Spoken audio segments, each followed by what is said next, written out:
Well, it is the 6th day of December 2024, Friday. Good evening and welcome to Newswatch on Hope TV, the station where you look and live.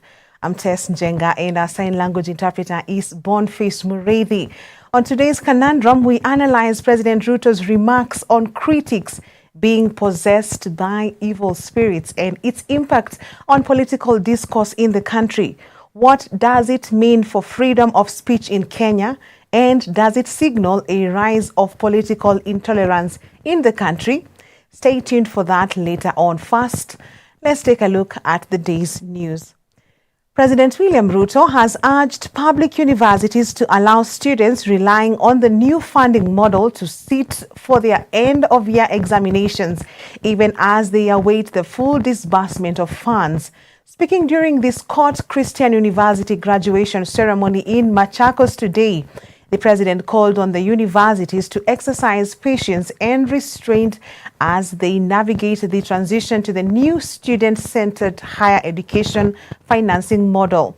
President Ruto also highlighted that the government will continue supporting higher education to thrive and be accessible to all. It is also important to confirm that all students, including the young men and women studying at Scott Christian University and other private universities, are also eligible for financing under the model and can access loans from the Higher Education Loans Board. I want the students in Scott to know, as I do all other students from private universities, that though we may not continue with government-sponsored students being sent here because we haven't paid for those who came here before, but all students that are here today, you can apply and you will be given higher education loan from our Higher Education Loans Board so that you too can be beneficiaries. As we navigate the changes brought about by the transition to the student-centered higher education financing model, I urge universities to exercise patience and understanding with students. The spirit of human consideration is especially critical given the additional challenge posed by litigation, which could disrupt the implementation of the model. Therefore, I appeal to universities to allow students to sit for their end-of-semester examination while awaiting the resumption of full disbursements once the process gives direction on the matter. The presence of such a dynamic group of people and their remarkable achievements attest to the power and effectiveness of collective action and shared responsibility. Let us carry forward this spirit of ambitious and collaborative effort to build a Kenya where education remains a powerful tool of inclusive empowerment and a national transformation program. Youth leaders from various religious communities in the Mount Elgon constituency of Bungoma County have called on religious leaders to set aside their differences and work together with the government as the only way to achieve national unity. Led by Penina Dan, the youth leader at the Chemondi Seventh-day Adventist Church, they stated that unity and national cohesion can only be achieved if churches collaborate closely with the government. Nimejumuika na watoto hao katika shughuli muhimu ya kueneza Injili katika sehemu hii ya Mulugu, na tumefurahia kwa juma mzima kuwa pamoja tukifundishana. Jambo hili limeletwa kwa agizo la Biblia ambayo ilisema kwamba tuwafunze watoto wanapokuwa wadogo na hawatasahau hata watakapokuwa watu wazima. Hii imetuongoza, kwa sababu tunawaleta watoto hawa. Hakuna vile serikali inaweza fanya kazi bila kanisa, na hakuna vile pia kanisa inaweza endelea bila serikali. Kwa hivyo tunaomba tu kwamba tuweze kushirikiana, kanisa iendelee na sehemu yao, serikali pia iweze kufanya sehemu yao, na watakapofanya hivyo tutafanya wote kazi pamoja. Wito wangu kwa wazazi wakati huu ambao watoto wako nyumbani ni kwamba waweze kuwa karibu na watoto wao, na cha muhimu waweze kuwaleta watoto wao kanisani, maana kuna mambo mengine hata wazazi hawawezi kuambia watoto wao. Lakini wanapoleta katika mikutano kama hizi, sisi kama walimu tunawalea na tunawafundisha. Zaidi ya hiyo, tunaomba wazazi kwamba waweze kuwafunza watoto wao maadili mema na jinsi ambavyo watakaa katika jamii kwa muhula huu ambao wako nyumbani. Wanafunzi, mara nyingi tunafanya mikutano yetu watoto wetu wanapokuwa nyumbani, maana wengi wanakuwa shule. Tukifanya wakiwa shule, wengi hawataelimishwa. Hiyo ndio sababu tunawaongoja wakati wako nyumbani, maana watakuwa wote, tuwafunze wote, mmoja asiweze kukosa maneno haya ambayo ni ya muhimu sana. The government has stepped up security across the eastern region ahead of Christmas and New Year festivities to ensure residents and visitors have hitch-free celebrations. Regional Commissioner Paul Rotich said they have done hotspot marking of areas known to have high levels of insecurity to ensure life and property is protected during this season. Speaking in Embu Town after holding a meeting with regional and county security teams, Rotich said that some parts of the region have been experiencing periodic security challenges, especially Isiolo and Marsabit. We've done this meeting deliberately because we want to ensure that we have a very secure region during the festive season, which runs for the whole of December and spills over into the new year.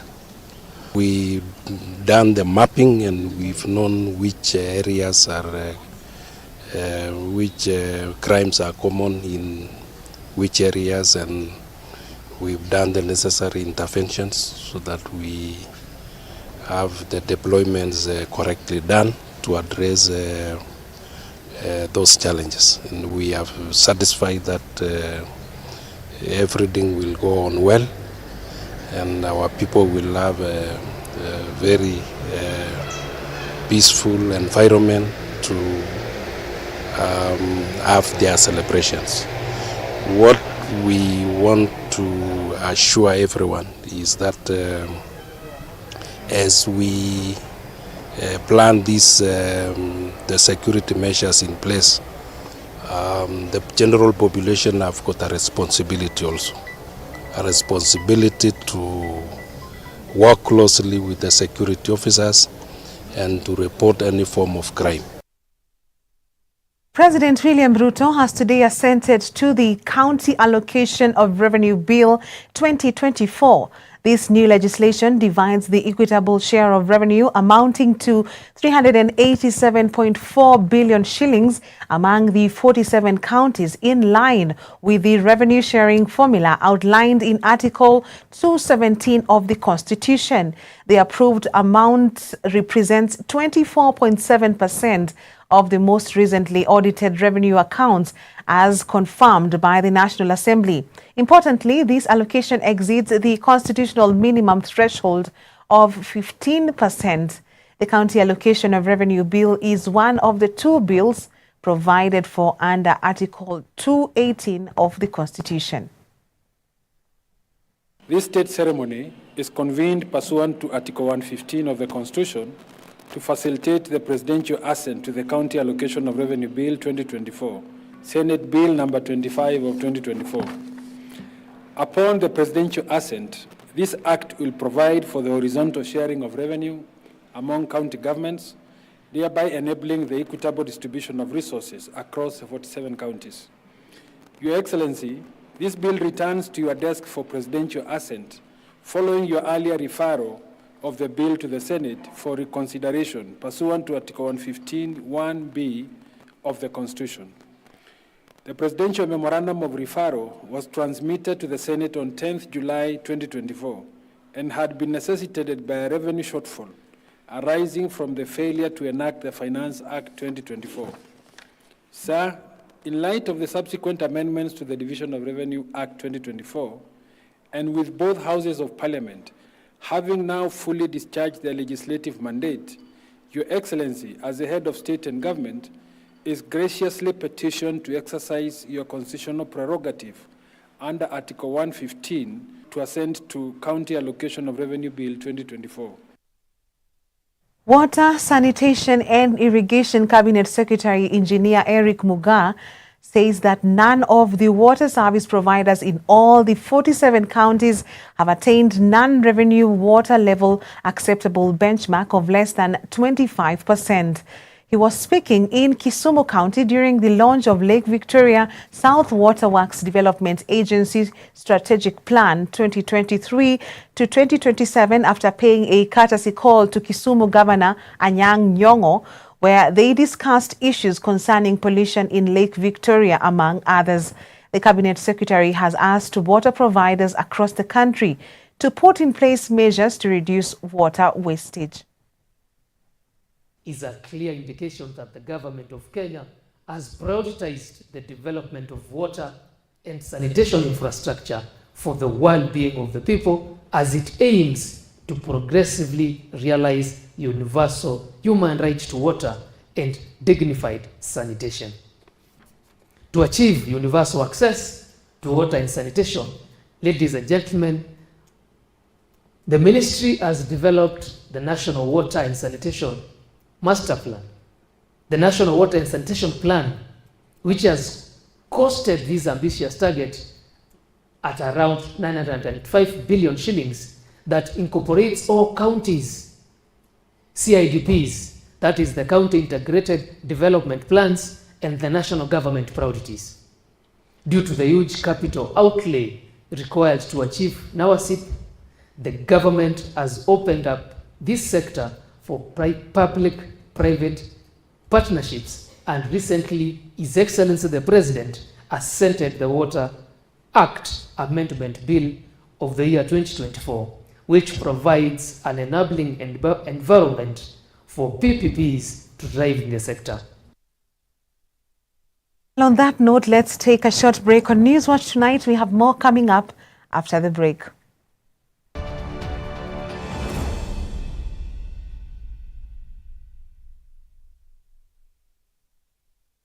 Hope TV is where you look and live, with an excellent selection of the best Christian programming consisting of local and international content, of inspirational stories, talk shows, Bible commentary, youth, health shows, children entertainment, contemporary gospel music, extended times of worship, live broadcast, news, movies, drama, Christian ministry programs, and so much more. Hope TV is another quality service from Christ is the Answer Ministries, with over 45% of authentic and credible local content every week. Hope TV is a sister station to Hope FM, Kenya's leading Christian radio station, with footprints across the country. Tune in to Hope TV, where you look and live. Hii Krisi, Majanja, wata stream on na DSTV Stream. Stream on the good times with DSTV Stream. Visit dstv.stream to sign up and start streaming. I feel home na Sarah. Zari. Sarah Hassan. Stream on the good times anytime, anywhere with DSTV.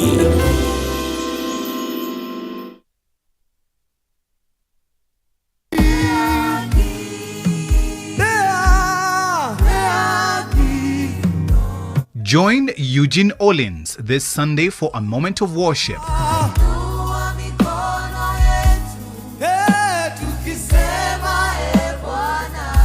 On Ultimate Worship from 7 a.m. to 8 a.m. and repeat from 6 p.m. to 7 p.m. Everybody pray, everybody lift His name. Hope TV, look and live.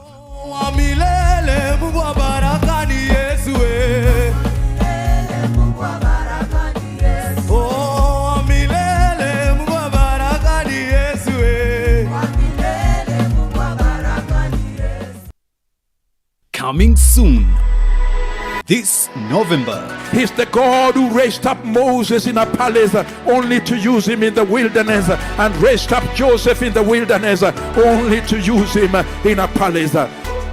Young person, God is at work within your heart. What does it say? He is at work. It's Him who is at work in you. If you are going to be successful in the service of God, it calls for sacrifice. We get to appraise what God is doing, and by His invitation, partner with Him. Come on, keep moving. He's inspiring you to challenge that which seems impossible. What He would require of us is to declare, send me Lord, regardless of our background. Only on Hope TV.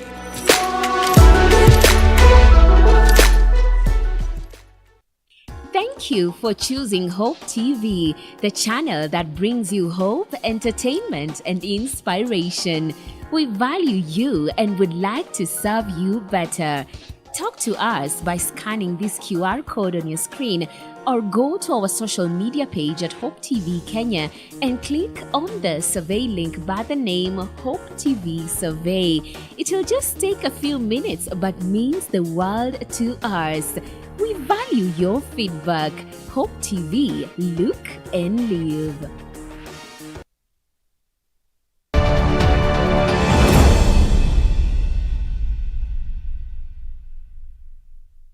Welcome back. Now, President William Ruto has urged the Kenyan youth to positively use the digital space to create opportunities for themselves and fashion solutions to the problems of their age. The president called on content creators to take advantage of the government's efforts to have their content on various platforms such as TikTok and X monetized. The president said the government will utilize Kenya Power's extensive network to deliver fiber optic across the country.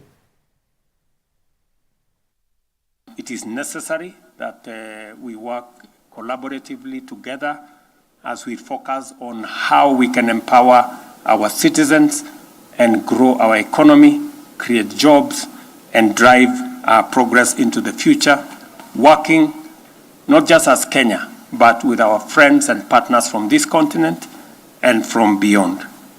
Again, on behalf of the government and people of Kenya, for those of you who've come from without our country, you're most welcome to Kenya. Kenya is ready for business, and we are going to work with you. I agree that maybe the CS for ICT should move to Konza, because it's a beautiful compound, isn't it? Oh, it's a beautiful place. I think you will enjoy yourself here. There is no traffic. It's a smart city. We will look forward to making it possible for Konza to achieve the intended purpose. I think we are beginning to make the steps that will take us towards unlocking the potential that this space significantly holds. In a bid to revolutionize cancer and cardiac diagnosis and treatment in Kenya, East Africa and beyond, Roy Family Hospital Healthcare has unveiled advanced PET-CT and SPECT-CT scanners, marking a significant leap forward in patient care. Speaking during the installation of this cutting-edge technology, Maxwell Songa, a nuclear medical physicist at RFH, highlighted that PET-CT and SPECT-CT technologies will not only reduce patients' waiting time to just 1 week, but also allow them to perform diagnosis, staging, restaging, and monitoring of cancer properly, as he termed cancer as one of the major causes of death globally. James Baraka with the details. With cancer being shortlisted amongst the major causes of deaths worldwide, health facilities have tirelessly been looking for innovative ways of dealing with this disease to fasten the process of diagnosis and waiting. Cancer is a major cause, or is one of the major causes of death within the country, and not only within the country, Africa and also world. And according to WHO, it's ranked as the third most killing disease. Most of the people die in Kenya due to cancer because it is detected late and also because of the queuing that is there within our very few facilities that we are having within the country. According to Maxwell Songa, a nuclear medical physicist at Ruai Family Hospital, cancer can, however, be diagnosed and treated no matter the stage, courtesy of this improved technology. Even if the cancer has reached the 4th stage, I must say it is not the end of the life because of the technology that we are having. We are having the lutetium therapy. Lutetium therapy is able to deal also with the 4th stage prostate cancers. On its part, Ruai Family Hospital RFH has unveiled the state-of-the-art PET-CT and SPECT-CT scanners, marking a significant leap forward in patient care, while at the same time redefining cancer in cardiac diagnosis and treatment. RFH becomes the 4th hospital within the country to obtain positron emission tomography, computed tomography, always known as PET-CT. Being that we are having this machine, it implies that most of the patients that have been traveling abroad or in other countries such as India to go and seek for cancer medical intervention, it implies or it means that these services that the patient have been going out will be readily available. But what really is this PET-CT? PET-CT is positron emission tomography, computed tomography. It's a machine it's a hybrid machine that brings in a combination of 2 machines, that is PET and CT.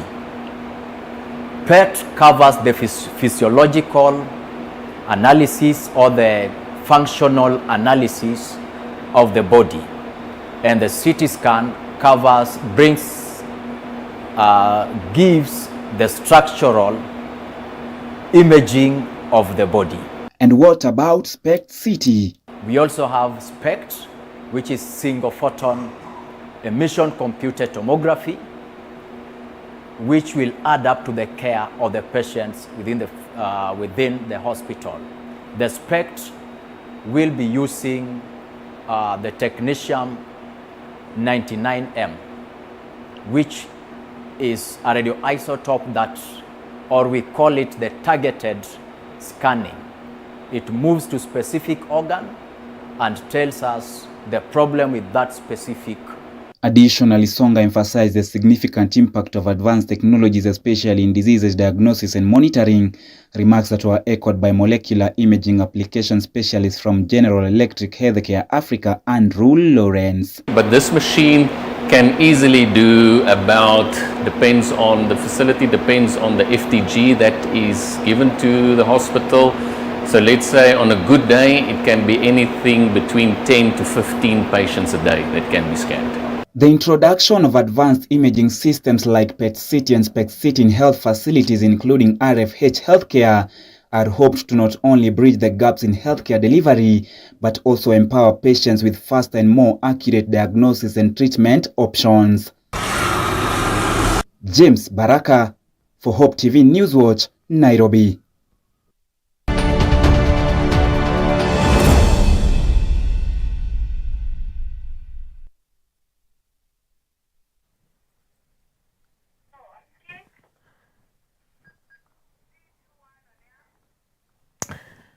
Welcome back. Now in business, we apologize for that technical hitch. Agriculture and Livestock Development Cabinet Secretary Dr. Andrew Mwihia has disclosed that the government has adopted a consultative engagement approach with agribusiness players to foster accelerated agricultural transformation for national growth.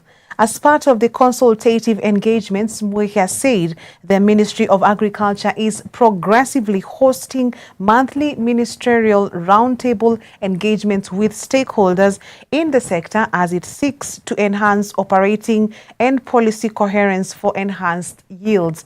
The Cabinet Secretary pledged to foster closer collaboration between the government and private sector players to address logistics, market access, and produce theft challenges, ensuring that Kenya's agribusiness sector remains competitive and inclusive. So let me say I'm very much delighted to be at Kakuzi, and I would like to thank the chairman, MD, and the staff of Kakuzi for hosting us this afternoon. Kakuzi, we have been able to interact with them, and what we have seen is how they have been able to manage their operations, especially on growing avocado, macadamia, the blueberry they are trying to do, and the livestock in a sustainable way, where they are managing the water, they are managing everything which is tracing even their carbon and social responsibility also. So it's a well thought out operation, and is an example which we would like, as a minister, would like other companies, agricultural companies, to emulate in terms of how they manage their operations.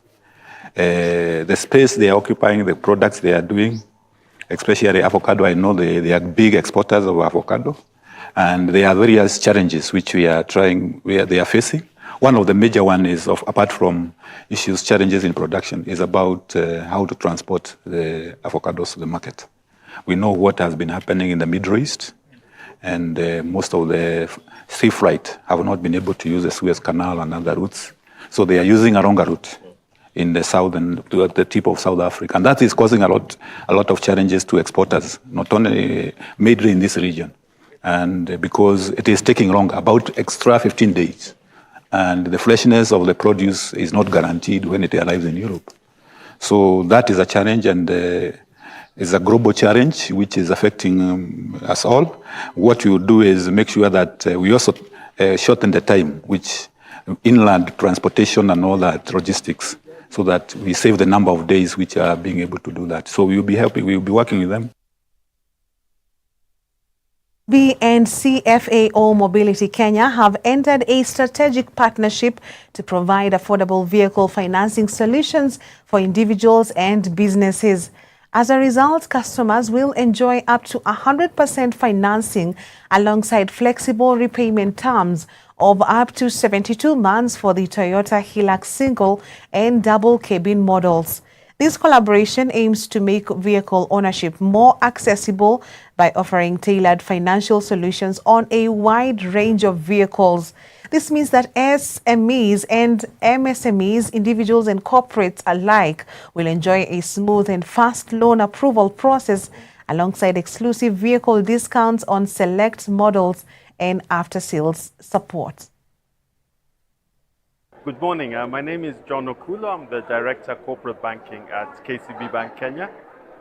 Today we've launched a fantastic partnership with CFAO Mobility to provide 100% financing for up to 72 months for our customers who would like to require vehicles from CFAO Mobility. And we'll be structuring the financing to ensure that it ties in with the cash flow needs of our customers. So if you're in the agriculture sector, we know your cash flows are unique and different. If you're in manufacturing, you also have your own unique requirements. If you're an individual earning a salary, then we'll tie it to how your salary comes in. If you're a business person, then we'll tie it to your business cash flows. So for us, partnership is a lifeblood of progress and innovation. It's through such arrangements that we, as an organization, are born and nurtured by sharing expertise, resources, and ideas. We are delighted that we, as two market leaders, are coming together once again to offer our customers in the retail business, in the SME, the corporate, to access 100% financing courtesy of the KCB. As mentioned earlier by John, this is something that we do not take for granted because we know we have partnership with other finance institutions, but they actually do not give 100% financing. So for us, it's something that we really are very excited about.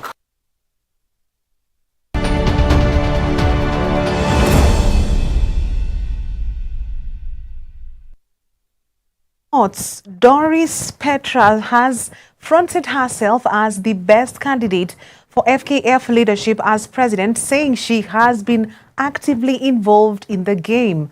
Doris highlighted that she has rose through the ranks from sub-branch leadership to her current role as vice president. She has committed to building on what has already been achieved and improving where needed. FKF elections are scheduled to be held on Saturday, that is tomorrow, December 7th, 2024, where the winner will succeed the current FKF president, Nick Mwendwa. I'm the best candidate for FKF football, FKF leadership as president, because I've been there in the game, from sub-branch to where I am today as the vice president. I'm the best because I don't just come to ask for votes during elections and disappear and wait for the next season. I'm always there in the game for the game. And I started from grassroots. I'm the best placed for this position because I mean well for this game. I have a lot to offer. I have a lot to improve what has so far been done. I have a lot and I have a burden as a woman to be the best of myself so that I can also give my best.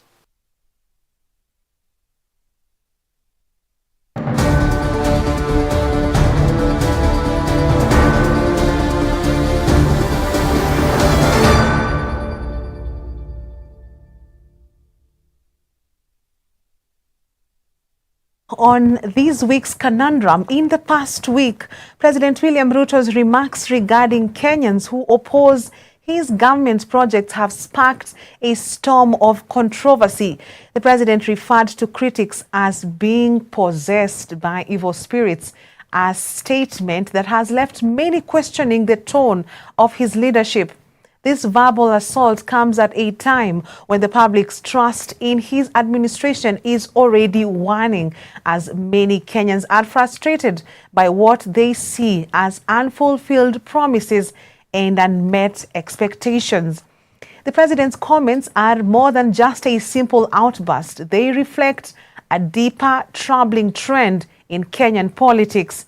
Ruto's administration has shown increasing intolerance towards dissent, especially from supporters of former Deputy President Rigathi Gachagua.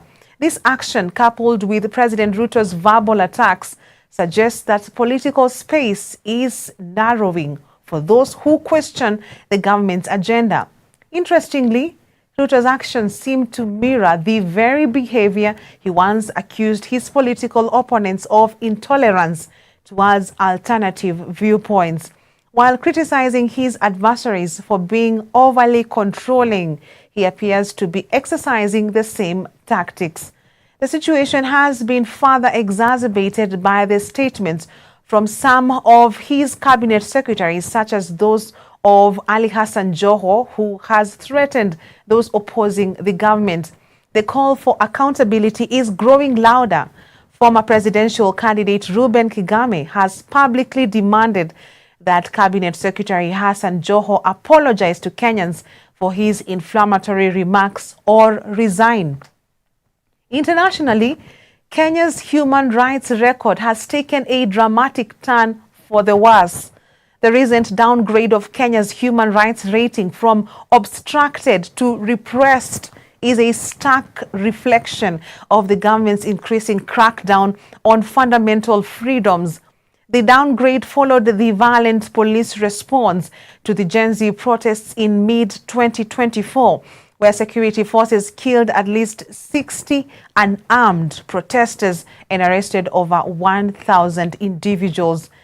The brutality did not end with the protesters. Months later, reports of abductions of protesters and online critics continue to surface, creating an environment of fear and silencing dissent. As Kenya faces these mounting challenges, the question arises: is what next for the country? Is Kenya headed down the path of political repression and authoritarian, or can it regain its democratic footing? For now, the signs are worrying. If the government continues down this path of intolerance, Kenya risks becoming a nation where the voices of the people are no longer heard. And that is today's conundrum.